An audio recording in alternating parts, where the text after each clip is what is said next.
গোবিন্দ স্বরূপ, প্রত্যেক স্বরূপ গোবিন্দ স্বরূপ। প্রসাদ সেবা করা যায় আমার ভগবানের সঙ্গ করা হয়। তাই আমাদের সবসময়ের জন্য মনে রাখতে হবে যে আমরা যেন গোবিন্দের প্রসাদ থেকে যেন বঞ্চিত না হই। যেখানে যেমন ভাবে যেখানে হোক না কেন যাব, যদি প্রসাদ ভগবানের হয়ে থাকে তাহলে সেখানে প্রসাদ থেকে যেন আমরা বঞ্চিত না হই।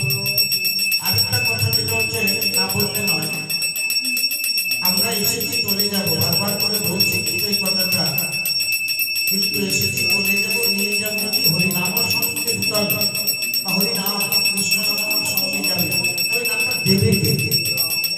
কোথায় পাবো? সাধুর সঙ্গে পেলেই হবে না, কোথায় পেতে হবে? না, শ্রীগুরুর চরণাশ্রয় করতে হবে। যেমন শ্রীগুরুর চরণাশ্রয় করে ভক্তের সঙ্গে নিষেধ বাহু বলে কৃষ্ণ নাম করতে হবে, তা নাহলে কৃষ্ণ কৃপা করবে না। কারণ একজন ভক্ত ছিল, তার নাম ছিল ধ্রুব। সে বনের মাঝে গিয়ে এমন ভাবে কৃষ্ণ নাম করে চিৎকার করছে, আকাশ বাতাস স্তব্ধ হয়ে যাচ্ছে। বাঘ ভাল্লুক সবাই তাকে খেতে আসবে, কিন্তু তার নামের ধ্বনিতে কেউ তাকে খাওয়ার সাহস পায় না। ভগবানের সিংহাসন পৌঁছে তার ডাকে বলে যে বৈকুণ্ঠে ভগবান থাকতে পারছেন না, কেন? তার ডাকে সিংহাসন চলে যাচ্ছে, এমন ভাবে ডাকছেন। কিন্তু শক্তি বলছে, যাচ্ছ না কেন? ভক্তকে রক্ষা করো।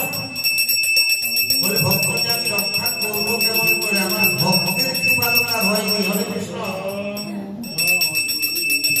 আমার ভক্তের কৃপা হয়নি, তাই আমি তাকে কৃপা করতে পারবো না।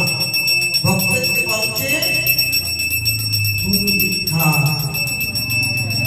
তখন বলেন, ঠিক আছে, ভক্তকে পাঠাও। পাঠালেন কাকে? নারদকে পাঠালেন। নারদকে বলে, নারদ তুমি যাও, সেখানে ধ্রুবকে তুমি দীক্ষা দাও, তবেই আমি তাকে দর্শন দেবো। হরে কৃষ্ণ। গুরু কৃপা বিনা কৃষ্ণ কৃপা হবে না। তাই আমাদের আয়ুষ অস্তাচলে গলার দিন ঘুরিয়ে এসেছে, কে কখন কোথায় কবে চলে যাব। এই যে আজকের দ্বাদশীতে এসেছি, সামনের দ্বাদশী পাবো না তাও তো জানি না।